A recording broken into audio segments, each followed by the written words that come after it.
Okay, so we are now live on Facebook as well as live here with you now.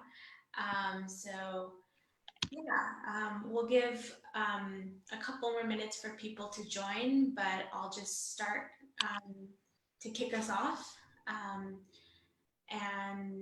Hopefully in the next few minutes we'll start to get everyone here. So welcome everybody. My name is Jade Begay. Yate Abini. I am coming in from New Mexico, Santa Fe, New Mexico. I am the creative director at NDN. Also on the call is Sarah Manning, who's our communications director, and Kim Pat, who is the vice president of NDN, and Penalized, who is the fellowship director. And Penalized will give a bigger intro to herself and intro the fellowship a bit more. But for now, I just wanted to go over some housekeeping. So first of all, I want to go over the agenda a bit. So right now, we're just going to give, like I said, a little bit of time to have people join, respecting that it's early on the West Coast, but also knowing how we move culturally. And so, yeah, some will say Indian time, but I just think, it's honoring how our folks move and the pace we move at. Anyway, hopefully we'll jump into the full webinar in about 3 minutes after I go through this spiel. But so what the flow of the webinar will look like is that I will do some housekeeping right now, and then next, Penalized will introduce herself and give some context around the NDN collective, who we are, and what as an organization we are doing. So there's that, and then from there we'll dive into the fellowship. Penalized will share some slides, and then Penalized will go into the application process. After Penalized's presentation on both the fellowship and the application process, we'll move into a Q&A, and we built out a lot of time for a Q&A because that is really the purpose of why we're hosting the webinar. There's a lot of questions out there, and we really want to give some spaciousness to all of your questions. And we know there's going to be some overlap, so I'll talk about the Q&A process in just a moment. But after the Q&A, we'll just have a closing, and we'll provide you all with next steps. Back to the Q&A and kind of just how we're going to be managing the webinar. So if you're familiar with Zoom, you'll notice that there's a chat box down in the bar at the bottom of the screen.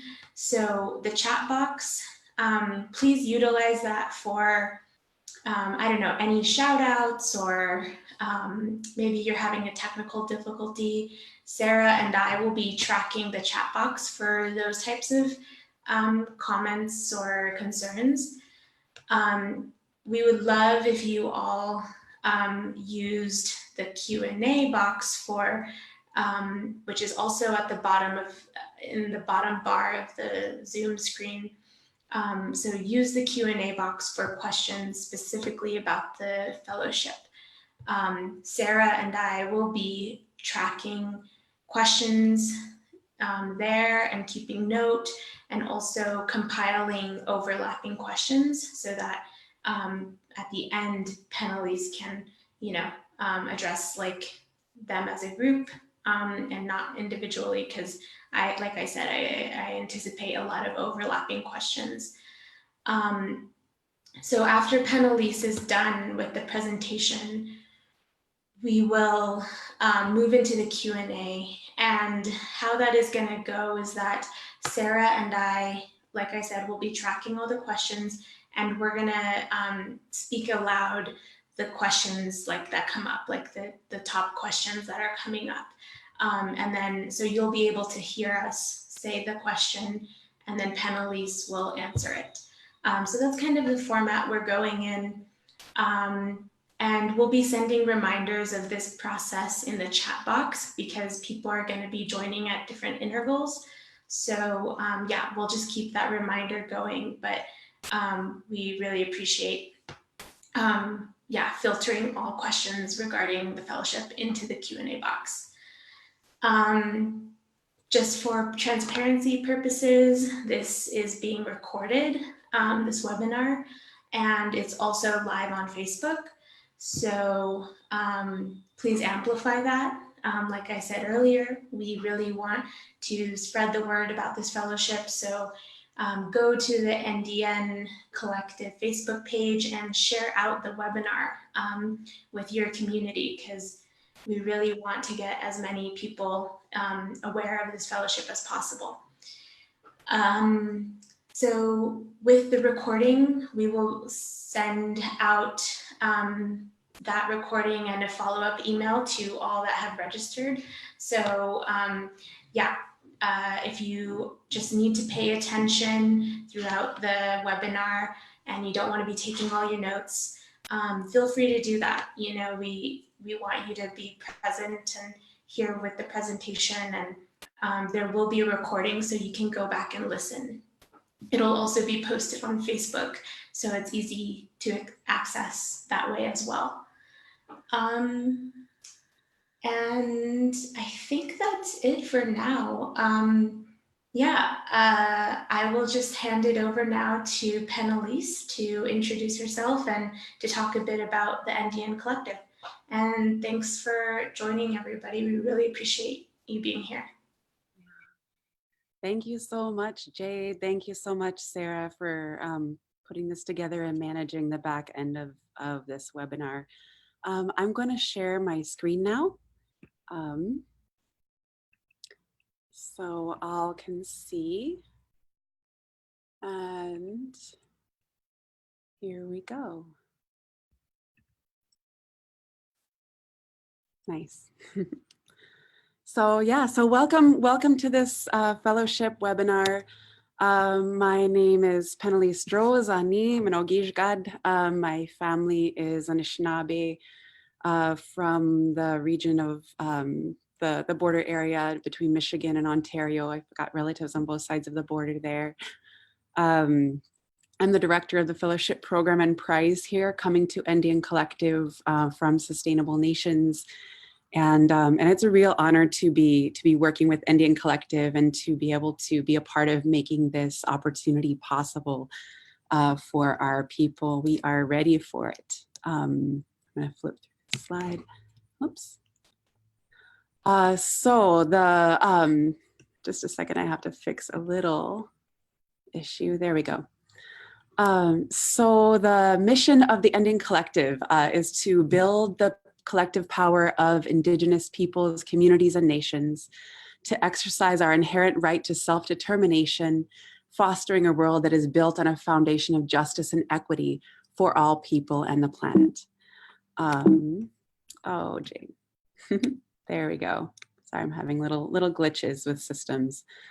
So all of our work is geared towards supporting this mission.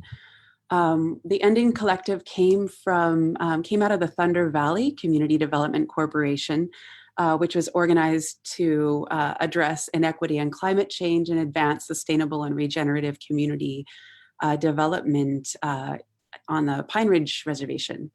And as the slide says, they've become an international example of how to approach this and advance this work in our communities. We believe that it's time to scale up. We are more than ready as Native nations, as Indigenous people, to move this spiritually based, culturally directed reemergence in powerful ways and get resourced up and do this big. So we're working to do this through the NDN Collective. So we're doing this through these 5 different mechanisms. We have the NDN Foundation, which is designed to, it's the philanthropic arm of NDN Collective, grants, fellowships. The fellowship goes under the NDN Foundation, as well as a prize that we're going to be announcing next year. We have the NDN Fund, which is working to increase access to capital just through investments and loans. We have the partners working to team up with other Indigenous organizations, nations, peoples to move good work forward. NDN Action, which is an advocacy and activism branch, and then the Action Network, which is the branch that is able to do lobbying and moving in that way. So we have these 5 branches that work together.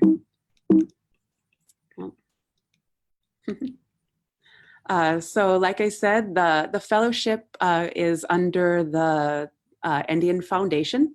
The fellowship is designed to invest in the visions, leadership of Indigenous changemakers.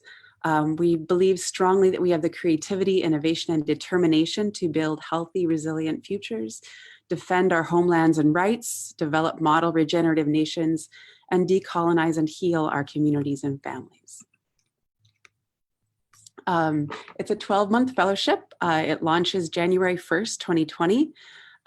We only have 20 fellowship positions across the lands known now as Canada, the United States, including the islands of Puerto Rico, American Samoa, Guam, and Mexico. It's designed to support people who are working to defend, develop, and decolonize our families, communities, and nations.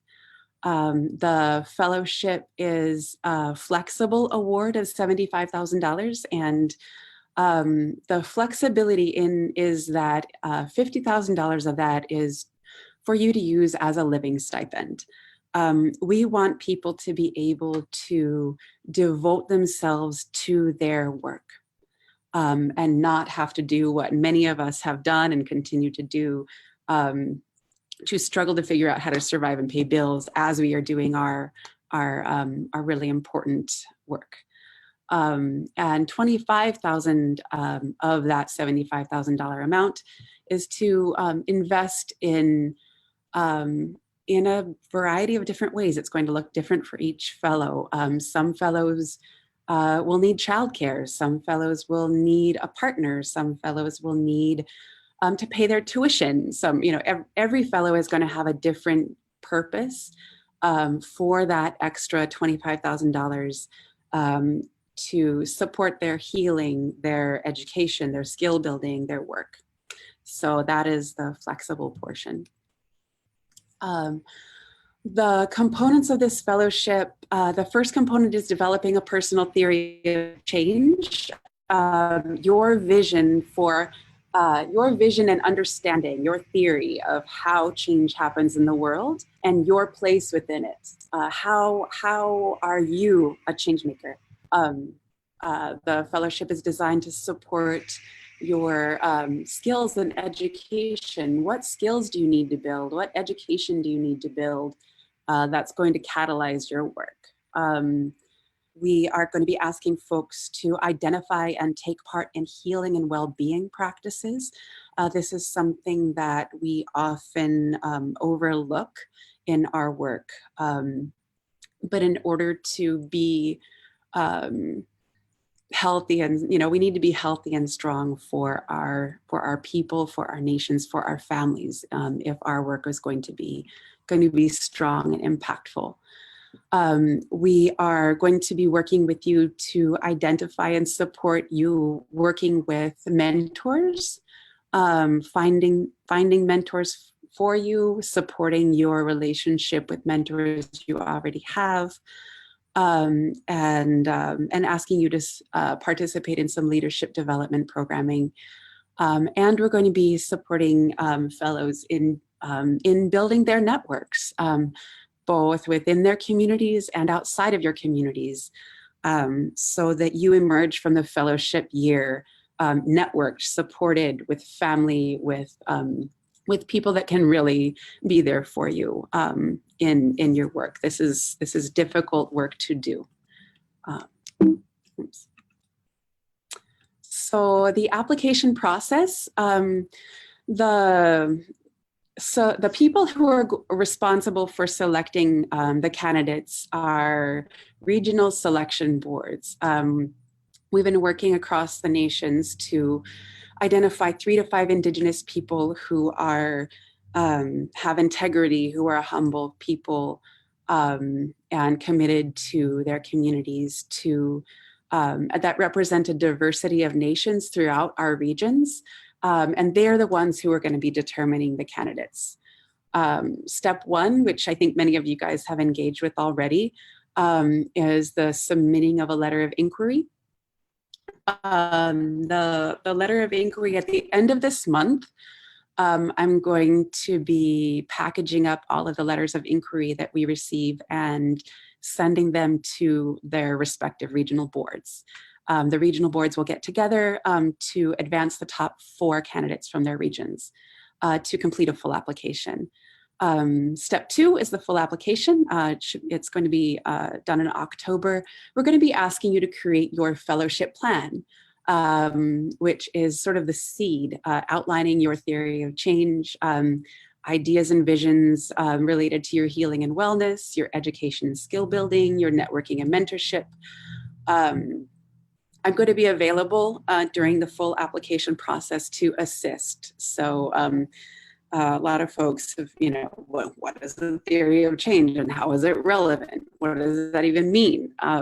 So feel free to give a call, to email me. We're here to help support that process. After the full applications are received, we're going to be inviting 9 regional board members from across all of the regions to read and review all of the full applications and advance the top 2 candidates from each region to interview.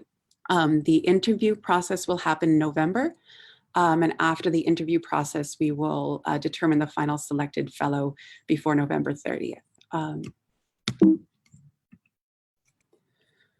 So what does the fellowship entail? We've designed this fellowship to not ask too much of the fellows. So this is not an additional full-time job at all. January, between January 23rd and 28th, we're going to be hosting a 4-day fellow convening designed to build our family, build the foundation, and really support the development and of your fellowship plan. And in the month of April, we have Indigenous Leadership Retreat. It's a 4-day commitment, and it's designed to just deepen, catalyze, and strategy map your experience. Every month, we're going to be asking, just a second. Every month, we're going to be asking you to submit a short reflection, 1 to 2 paragraphs in an online forum at Changemakers Journal. And we'll also be asking you to read 2 of your other fellows' reflections and comment. And there'll be a monthly financial disbursement that will be triggered upon completing the session. at the end, of course, we're going to be having a party. You always got to have a party at the end, and we're going to enroll everybody in the alumni program. The alumni program involves a listserv, continued connection to our marketing and communications, funding connections, advising sessions, data sharing, our resource bank, and invitations to engage in site visits and mentor future fellows. Here, before we get into questions, as many of you might know, when we first opened our application, we had some glitches in the matrix with our grant making platform. So really quickly, I want to run everybody through what the system will look like. So I'm going to shut this down and open up. I'm going to share my screen again so that you guys can see the process of applying really quickly. Just a second. All right. So, so to apply, you can go to our Andean Collective Facebook or Facebook page. You can go to our Andean Collective website. Go to top, Grants and Fellowship, click NDN Changemaker Fellowship. Oops, what's going on here?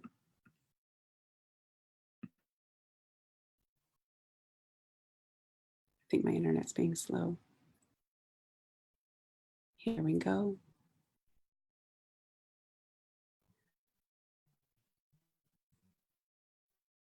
A little slow internet going on right now. Come on.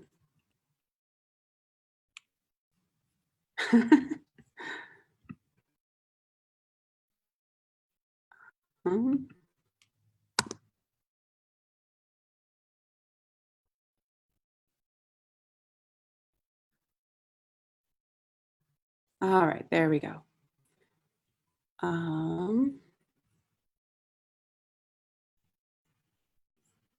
There. Okay, so go down here to the application process. Click begin the application process. If the internet's too slow, this might be irritating, but I'm going to shut this down right now and go.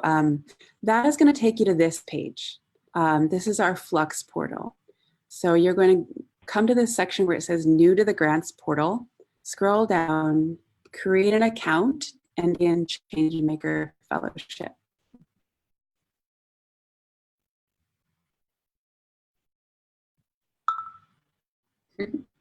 Oh.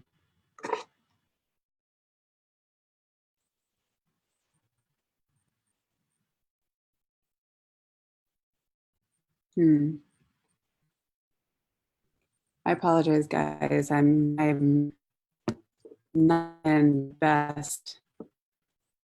I'm having internet issues, I think. All right. So hopefully I'm unfrozen and folks can see this. This is the page you'll be taken to, NDN Changemakers Fellowship Eligibility Quiz, asking you if your personal mission and community work align, asking you about your identification as an Indigenous person, and if you'll be at least 18 by the time the fellowship begins. So you'll submit this, and after you submit this, you should be taken, you'll be,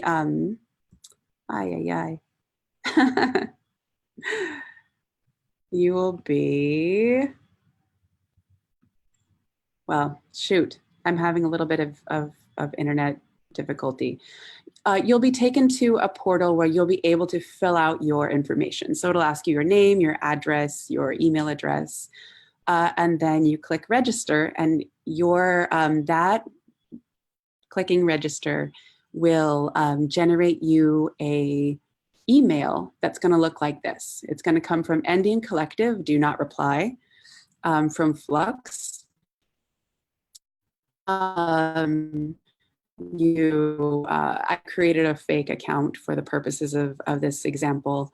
And then it will give you a username and it'll give you a password. And so you just click this and let's hope it works out for us. And it's giving me trouble. So I don't know exactly what's going on. Let me try this again.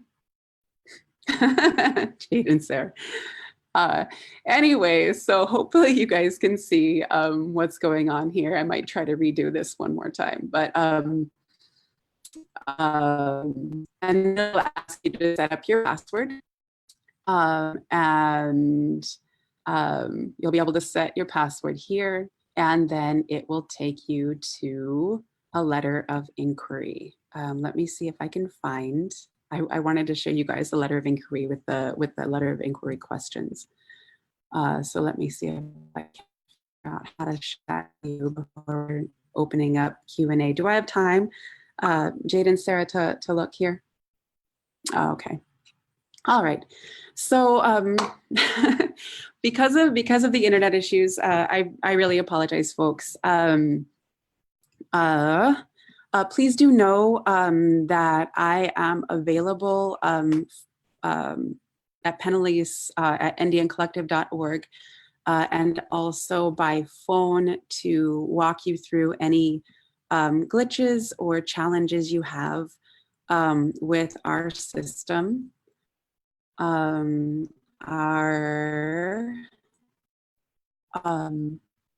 As soon as you register, you input your contact information in the system, you register, you're going to be sent a link to the letter of inquiry.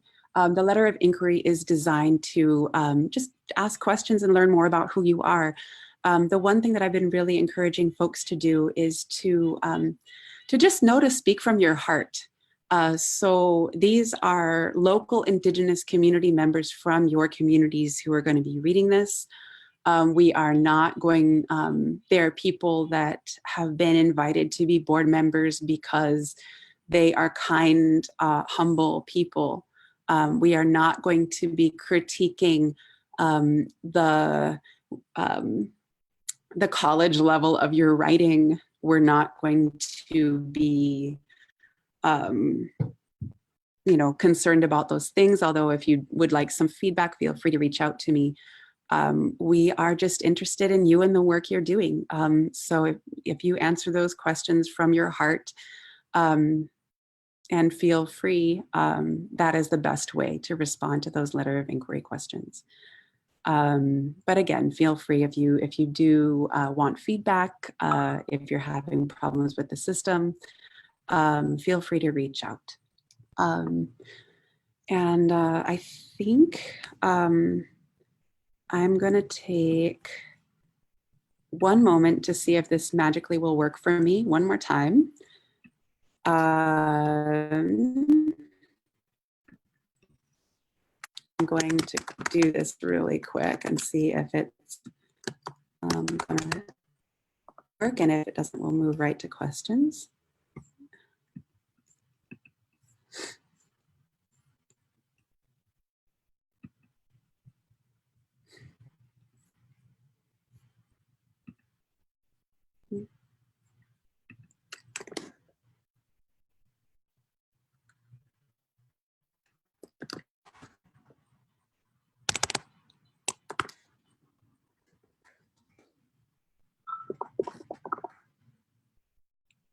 Oh, okay. All right. We are, sorry guys for the glitches. We are getting ready to take questions.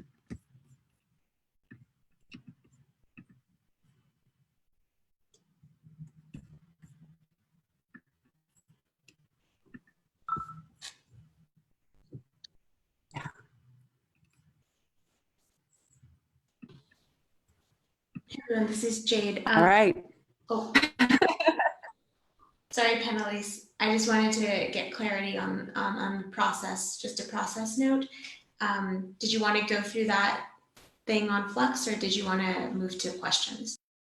I think it would be good to move to questions. I don't want to cut into people's time too much, and I can walk people through Flux afterwards if they're having a difficulty. This is Sarah really quickly. Good on time. We're about a half an hour in. I think even if you want to verbally walk everybody through some of the steps and the processes and maybe a little bit more of the details that might have been captured in the screen shares you were trying to share. If that makes sense. Just things that you were, just the really important points that you wanted to display with what didn't quite, connect with the internet issues. But if you just want to walk us through that part, and then we can shift to questions. We do have a good number of questions already up there. But yeah, we're actually doing pretty good for time. Oh, great. Okay. Yeah, thank you so much. So to begin the application process, go to the NDN Collective website, go up to Grants and Fellowship, click that, and it'll be a drop down to the fellowship page. Read and scroll down to the bottom of the fellowship page, and there is a begin the application process. When you click that, it will take you through a very short eligibility quiz. Respond to the eligibility quiz, and from there it will take you to the Flux portal. Within the Flux portal, if on the right-hand side of the Flux portal system, it'll say, "Are you new to the grants portal?" And so you scroll all the way down and you'll see a few different options. Click the one that is the Changemakers Fellowship application option. So once you click that option, then you'll be asked to register within the system. So you'll input your name, your contact information, which region you're from, and then the system will register you as a potential applicant. Once you do that, you will be generated. It may take a day or two. If it takes longer than 3 days, please outreach to me. We've had a few glitches off and on with this letter being generated. So it will be generated after you register. You'll be generated a link to create a password in the system. And then you'll be able to log into the system and fill out a letter of inquiry. Once you fill out the letter of inquiry, it's relatively simple. Just click submit, and there you go. You've begun the process. If you do have any glitches that come up, or anything gives you a problem, or you feel like maybe your application hasn't been received, you haven't gotten responses, do let me know. I check every day and I try to get back to people right away.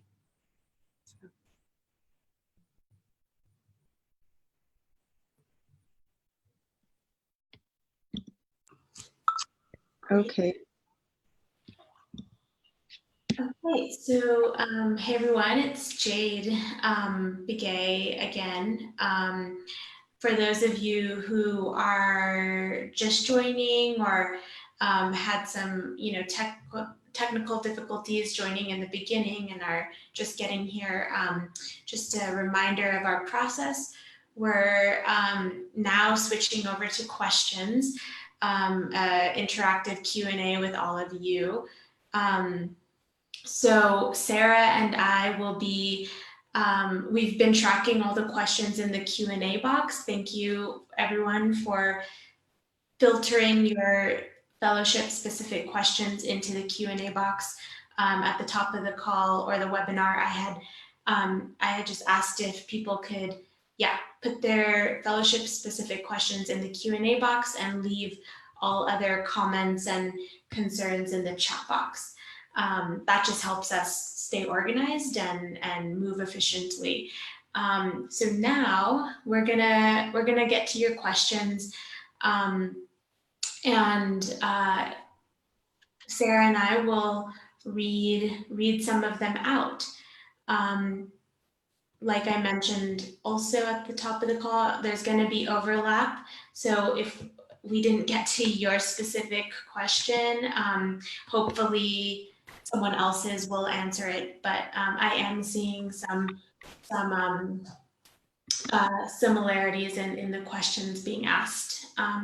So to kick us off, Sarah, do you want to ask the first question? Yeah, so I'm gonna merge some of these questions because there's definitely some overlap. It looks like a lot of our questions are pertaining to the different regions. What are the different regions? You mentioned 20 regions. I know there's a lot of them to list. Generally in our application or in our communications outreach, we mentioned that, yeah, it's Turtle Island and beyond, US, Canada, Mexico, Guam, Puerto Rico, American Samoa, but there are actually 20 regions. So maybe talk about the regions. And then there are some folks that also are curious, like if they are applying or when applying, is their region their traditional territory? Or if they are a part of this indigenous diaspora that's spread all over, do they register in the territory or the region that they currently live in? Yeah, absolutely. Creating 20 regions was so difficult and took a lot of conversations with a lot of people. We had to sort of merge different territories together in some interesting ways. And to see the map, there is a map on the NDNcollective.org website showing the different regions.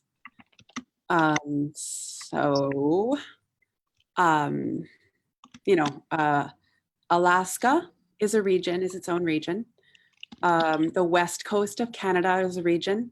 The central Canada is a region. So that's Manitoba, Saskatchewan, Alberta. The Yukon and the Northwest Territories had to be combined into one. Inuit Nunangat is its own region. The east coast of Canada is a region. The east coast of Canada that is outside of Inuit Nunangat. Ontario is a region. Quebec is a region. Northeast, and now I'm moving into the US. Northeast, Southeast. Some of the boundaries of these are a little bit shifted from what we normally are accustomed to. So do please check the map on the website. Great Lakes, Great Plains, Southwest Canada and Nevada were combined, and the Pacific Northwest, including Idaho. And then we have Southern Mexico, a central Mexican region, and then Northern Mexico is divided into two. But do please check the map for specifics. And the other part of the question, that's a little bit of a difficult one. How I've been guiding folks is your decolonial development work, your defense work, who are the people you are responsible to in that work? Who are the people and the lands and that work is going to be primarily impacting? If your work is national or international, then yes, like who are you? What region are you from and your family is from? But if you are a diaspora, indigenous person whose work is impacting another person's nation and is for another person's, blood nation, then you can apply from that region. It's flexible. Just to kind of hang on that same vein for a second. So urban Indians, and I know you kind of already touched on this a little bit, right? Because there's a lot of folks who live in urban territories. Can you talk about, there's a specific question, are urban Indians eligible? Absolutely. Absolutely. Again, apply to the LOI questions are designed to kind of ask you about who you want your work.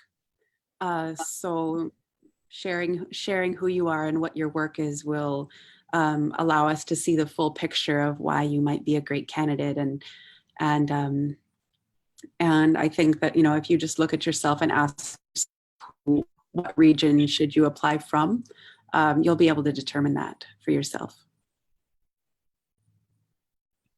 Okay, there's a lot of questions pertaining to the written responses for the LOI. Some questions about word count. Should they be long? Should they be short? And also questions about writing quality. So if you want to just talk generally about the written portions for the LOI. Yeah.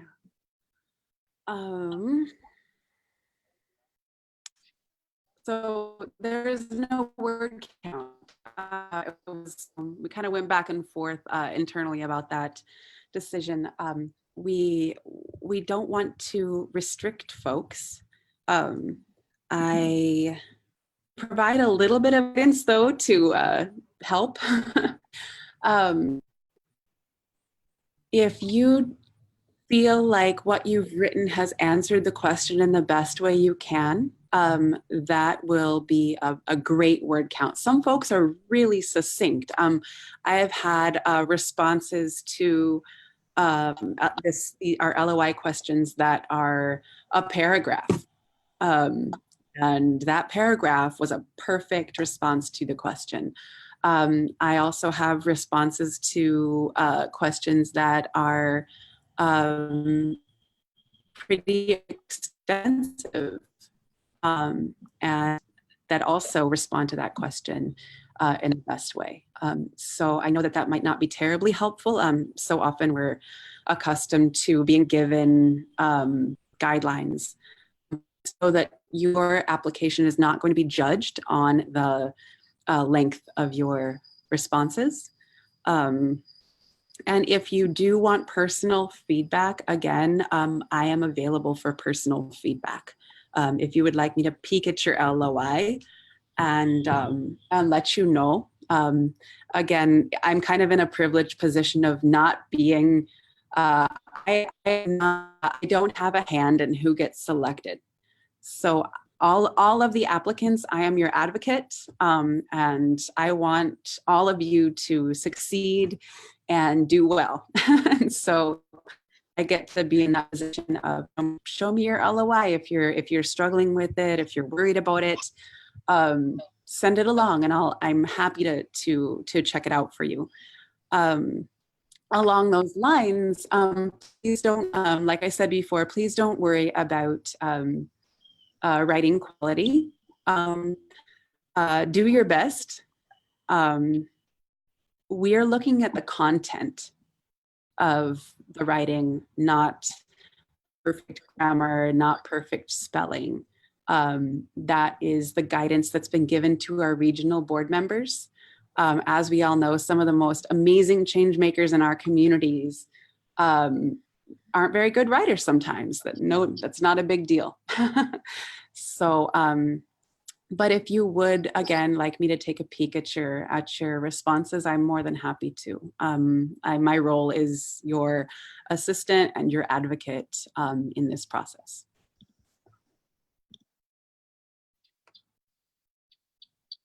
Okay, I think Jade was going to ask a question next. Awesome. Thanks, everyone. And thanks so much for, I just got to give everybody a shout out because the questions are coming in and yeah, the process is just moving really great. So just appreciate everyone filtering their questions into the Q&A box. It's really helpful. But one question I see coming up and have also received social media comments about this question is around theory of change. And if maybe some people are joining late too, can we just talk about theory of change, and also do you Penalized have any recommendations for reading about how to create a theory of change or what a theory of change is? Yeah. I do. So first of all, let me ask you a question, Jade and Sarah. Is there a place where I can drop a couple web addresses possibly after this webinar so that information can be made available? I should have probably linked that. Yeah, absolutely. And just to reiterate, I know we had some folks join a little bit later on the call, But so process as far as like after the webinar is we will send out the recording, we'll send out the PowerPoint, and then we'll also respond to any questions that we weren't able to get to. We're going to do our best to get to as many as possible. And then we'll also attach some other resources. So now that you've registered for this webinar, you're a part of this listserv where we can continue to send out resources to you. Okay, beautiful. Thank you. So I will absolutely send out resources. To be really honest, until I started, I come from a nonprofit organizing background, and until I started working with Andean Collective, I'd never heard of a theory of change. Your theory of change is your belief about how change happens in the world. And then a little bit of self-reflection piece. What is your role in that? So I will, I'll be sending you out some resources, some internet resources, some readings about how to create that and what that looks like. But also do know that in the letter of inquiry, there is not a question about your theory of change, I believe. But I'll send out those resources. Great. And then sort of on the same topic, because the theory of change does relate to like a project you're building or like a vision you hold. I see here a question about is the fellowship project-based? So during the application process, do fellows have to have a specific project they are working on or plan to work on? Or is there space to express how they might begin a new project? Yeah. This is not project-based. So you do not have to, be already doing, working in an organization or working on a project. This is very, very clear to support the development of the fellows to become strong, resourced, networked, sustainable leaders.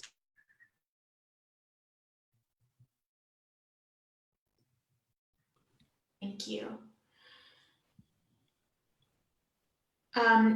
Did we already cover character limits for the writing bits? Yeah. Okay. Yeah. No limits. Awesome. Sarah, do you want to pose a new question? Yeah, so this is kind of merging a few of your questions as well relating to the nomination process. And also if you need to be affiliated with an organization, I'm just going to bunch those two together. So number one, and I'll ask these kind of related to each other, Penalized. Do they need to be nominated? Will they be prioritized if they're nominated? Can they say they were nominated by an elder? And yeah, I'll just leave those nomination questions together first, and then I'll save the second for after. Okay.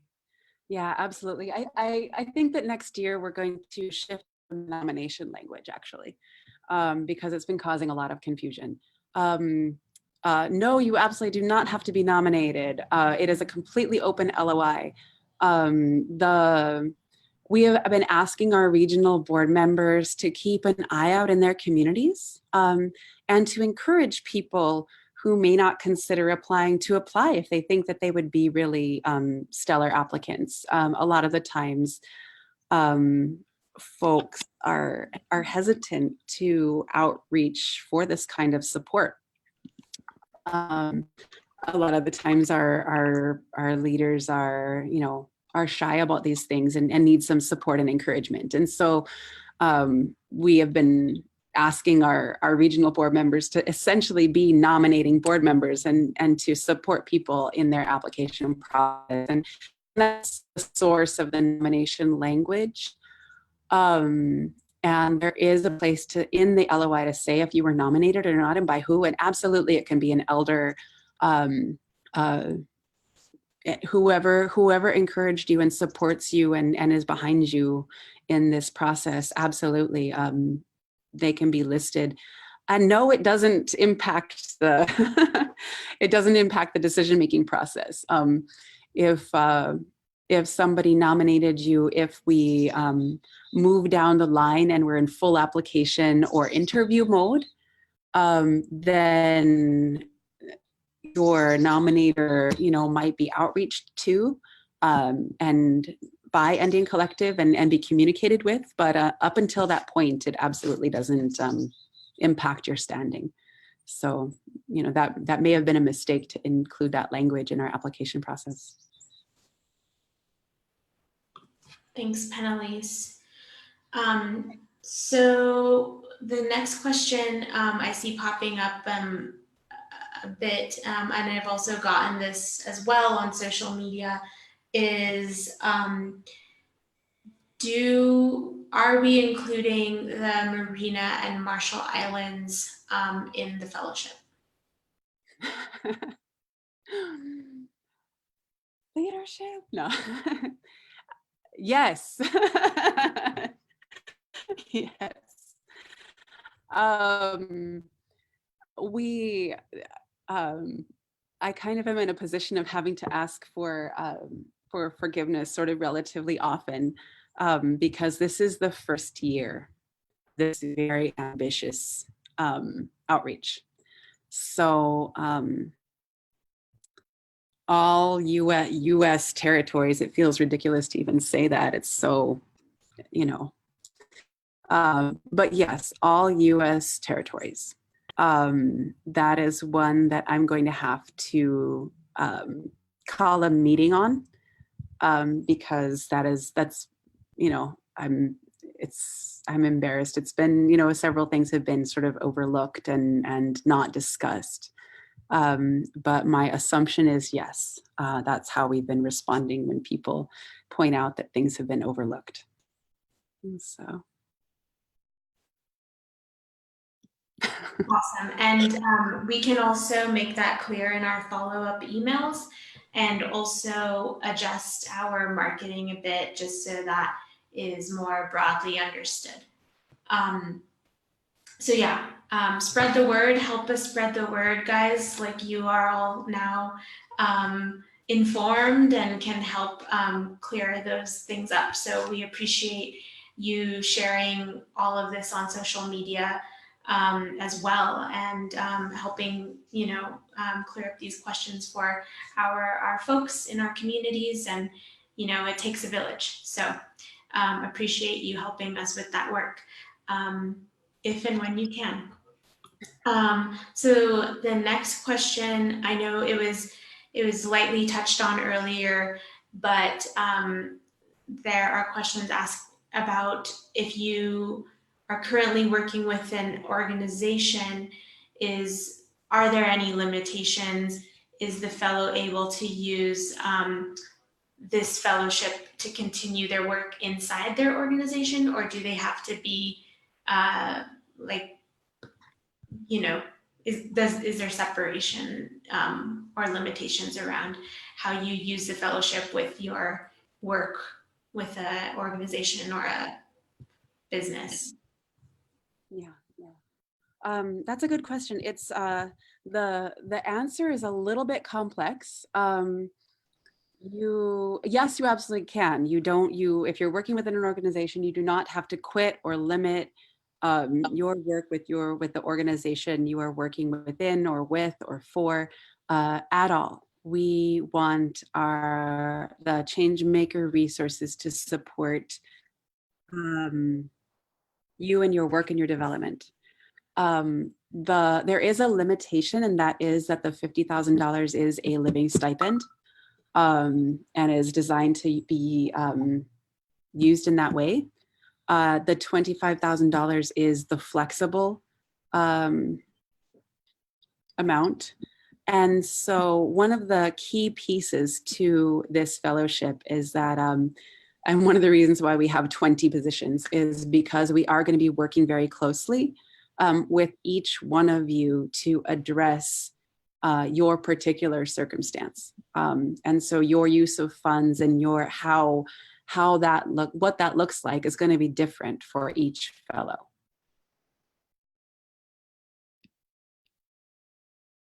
I just wanted to, this is Sarah, add a little bit that kind of relates and weaves into some of our questions here. And the two of you touched on it a little bit too, but I just want to underscore for all of the participants and applicants that this truly is something that is very groundbreaking in the sense that we're bringing together various different nations going across colonial borders on Turtle Island. And this obviously presents some interesting and really exciting opportunities because one of the underlying goals of NDN Collective is to approach things from a decolonial lens that really empowers Indigenous peoples across these colonial borders. And so, yeah, I know that, there are questions about like, the islands and what some of these regions are, and questions relating to, can we be urban? Can we be connected directly to our Indigenous community or somebody else's? But, we take into account absolutely all of the different factors of colonization very, very thoughtfully with this work and with the fellowship.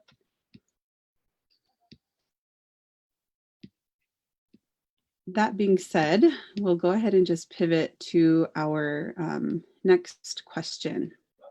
So I think there are some questions. Oh, I just lost it. Jay, do you have one ready that you would like to ask right now? I just had my little position saved.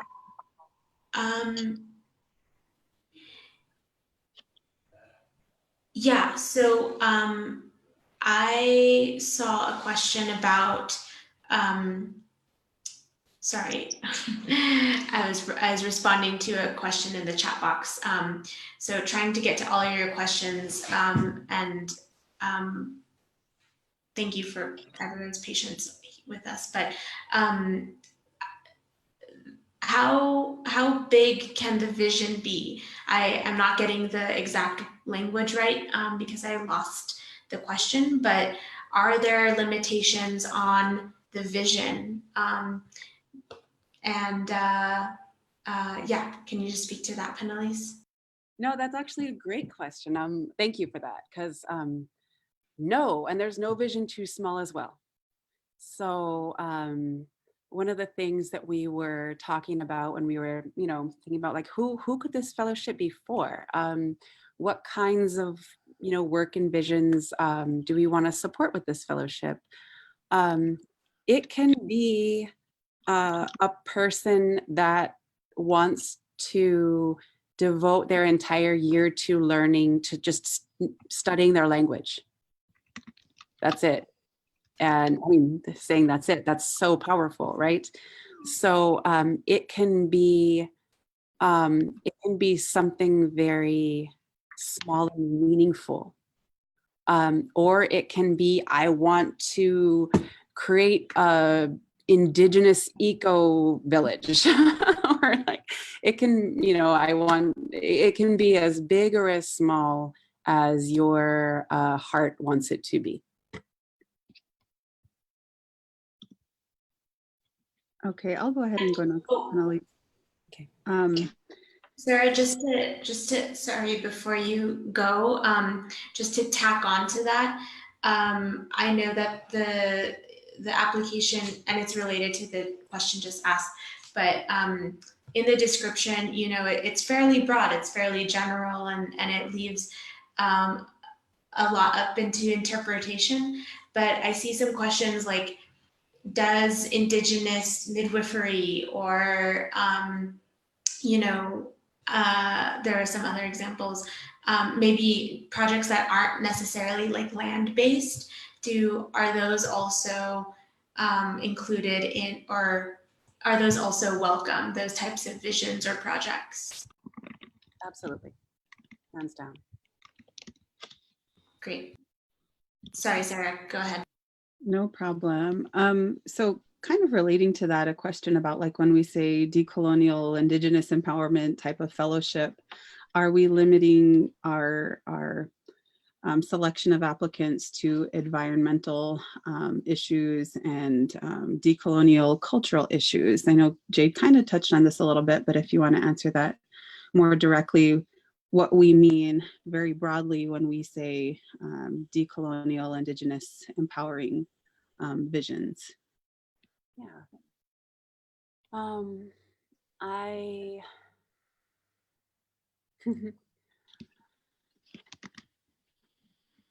one of the things that we talk about a lot is the interconnection of things. So if you, the short answer is no, I guess not. But also a lot of these things are very interconnected.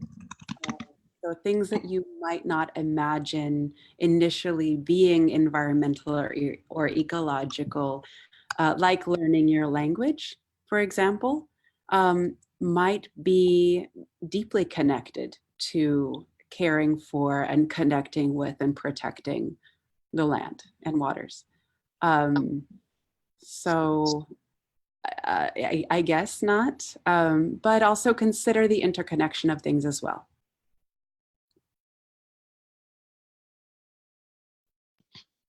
Thanks for that. Jay, did you have a question ready, or should I go to my next question? Go ahead. I also just want to be mindful of time. We're 4 minutes over the hour, and I see some folks have dropped off already. So I want to, yeah, just respect everybody's time and roll into next steps. Maybe let's take 2 more questions. Does that feel okay?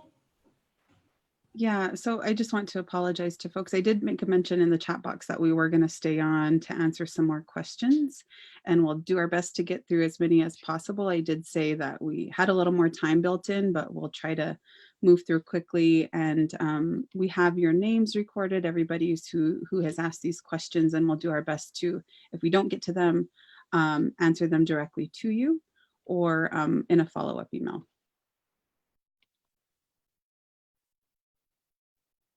Okay. So some questions too about the selection process and communication with the applicants after the submission of the LOI. You know, this is just year 1. We intend on doing this annually. But how will we stay in communication knowing that we have many applicants and only 20 will be selected? Stay in communication. I'm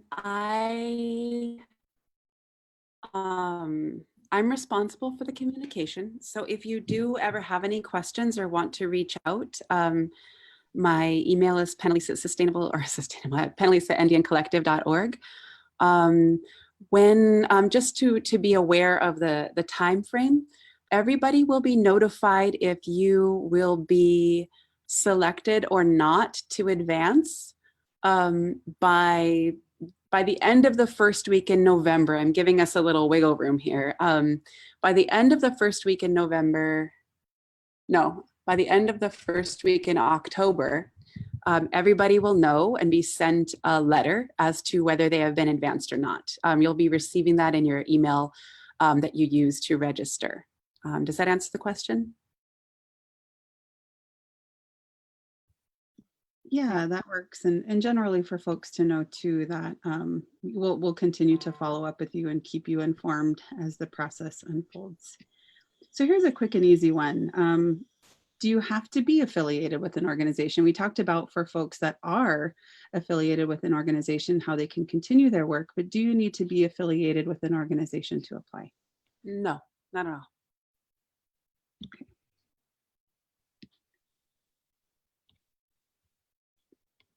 Jay, did you have another question ready?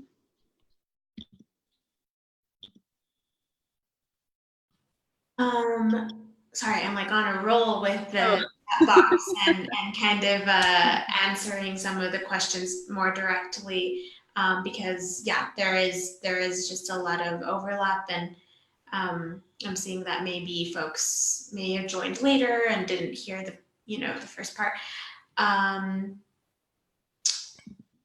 Let's see. Sorry, there's. No worries. Didn't mean to catch you off guard. Just wondered if you had one ready. But if you want to continue answering folks directly in the chat box, I could maneuver through some more questions as well. Sure. Okay, so some questions about the completed project. So this is further along, of course, for the fellows selected. Will the fellows be required to share their completed projects with the organization and others? I know that there's a little information on this on the website about what's to happen at the end of the fellowship once, you know, the fellows, the first cohort, have completed the fellowship. What information gets shared? That's really determined individually.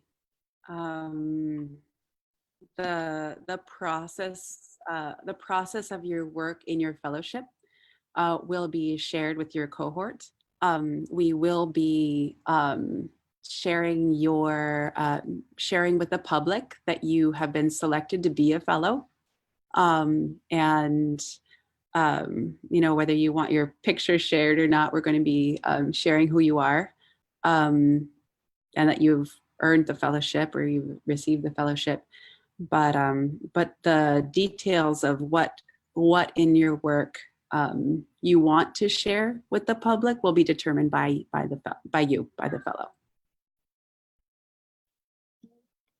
Yeah, and I know that several of the questions are pertaining to, you know, the first phase of the application process, which is submitting the LOIs.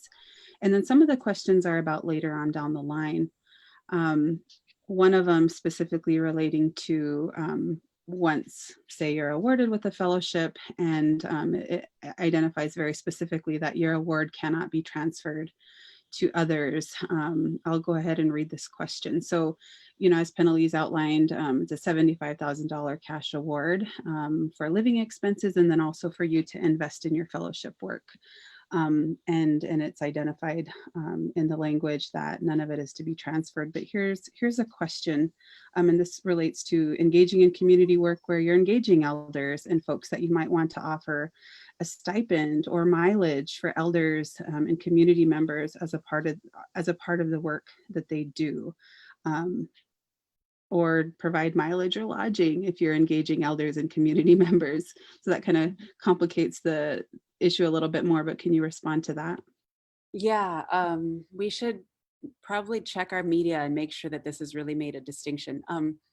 The $25,000 can absolutely be used to support elders, mileage, you know, lodging, childcare, your work partner. A lot that can take a lot of different formats. The reason why we specified that cannot be transferred to other people is if any of you all out there are like me or many other people, it would be really to be supported with a living stipend is a privilege, right? And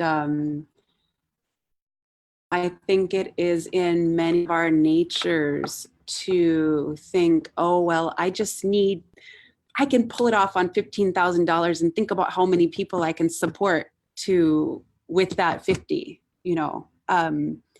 And what we are hoping, but when folks do that, they're also sacrificing that. Then they have to work more, and they have to work other jobs, and they have to hustle and do all the things that we do to pay our bills and feed our kids and support our families and our networks.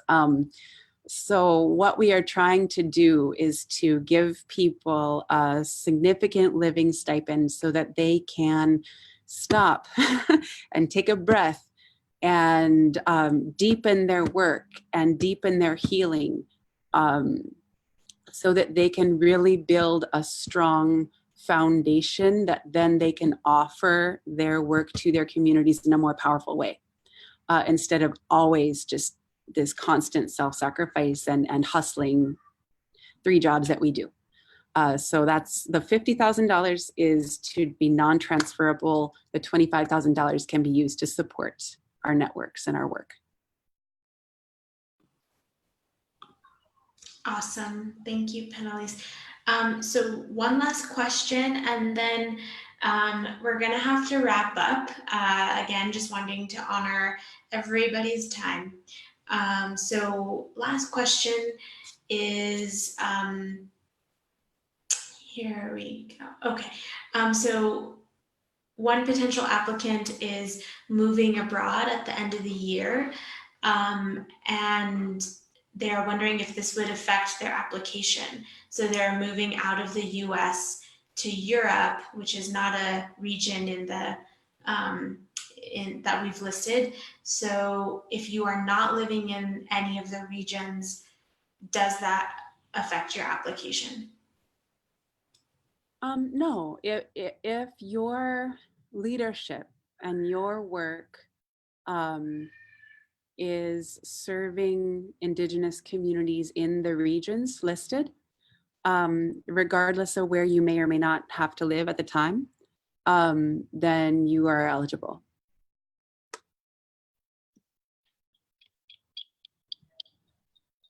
Oh, great, thank you. All right, so thank you, everyone. Thank you, Penalise, for answering all these questions, and to all the attendees who provided or posed such good questions, informative questions. I've been doing my best to screenshot all of the questions that have been coming in, so we're going to have record of everything that you all asked. And so for next steps, we're going to send out a really informative email that has a link to this webinar, a link to the PowerPoint that we shared earlier. And also, I think there's a way for our team to really distill some of like the top questions that have come up and restate them in that email. So we're going to work on that, provide all of you who registered just a really thorough follow-up. And then, you know, we'll take some of the questions that you all raised as feedback. You know, like we need to create clearer language about all the U.S. territories included. So thank you for bringing up those questions. That helps us identify some places where we can be more clear. And then, you know, just to restate, the deadline is August 31st. Penalise is the person to contact for any questions about the writing, or if you're having technical difficulties, anything fellowship related, please email Penalise at ndncollective.org. Please amplify our fellowship. We know you all want to apply, or we hope all of you are wanting to apply, but please share it with your community. And you know, we want to, like like we said at the beginning of the call, you know, we're here to invest in our future leaders, and so we want as many people to know about this as possible. We are also hosting a webinar in Spanish because Mexico and Puerto Rico, as well as the US, which has a lot of Spanish speakers, are included in the application. So we'll be providing a Spanish webinar in a week. So August 21st, I believe that is, probably the same time. So share that with your Spanish speaking relatives. And yeah, I think that's it for now, but thank you so much again. And thank you, Penalise and Sarah and Kim. We'll be in touch and follow up as soon as we can compile everything and yeah, and synthesize. So thanks again, and yeah, good luck with the application. We're really excited to hear about all of your visions and projects and ideas. Thank you, everybody. Thank you, Jade and Sarah. Take care.